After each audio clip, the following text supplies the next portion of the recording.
ইলিশের ব্যাপারে যে কথাটা এসছে, ইলিশ কিন্তু ভারতে উপহার হিসেবে যাচ্ছে না, এটা রপ্তানি করা হবে এবং রপ্তানির টাকাটা বাংলাদেশ সরকার পাবে। সেটা খুব ছোট করে দেখার মতন টাকা না। আর দ্বিতীয় বিষয় হচ্ছে যে বাংলাদেশ থেকে ইলিশ চলে গেলে, এখনো তো যায়নি, গেছে, খালি একটা সিদ্ধান্ত হয়েছে, তার আগেই তো দাম বেড়ে গেছে।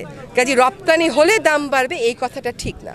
2 নম্বর কথা হচ্ছে যেটা বিবেচনায় এসছে সরকারে, সেটা হচ্ছে যারা এই ইলিশটা চাচ্ছেন তারাও কিন্তু এই বৈষম্য বিরোধী ছাত্র আন্দোলনে ওই পারে থেকে অনেক সমর্থন দিয়েছেন, সেটা আমরা সকলে দেখেছি।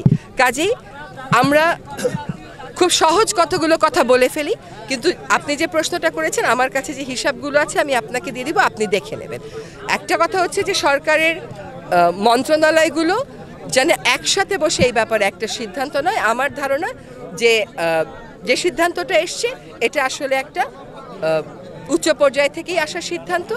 এটা হচ্ছে, আমরা সবসময় মনে রাখতে হবে যে আমাদের প্রতিবেশীর সাথে অনেক বিষয়ে আমাদেরকে আলাপ আলোচনা করতে হবে।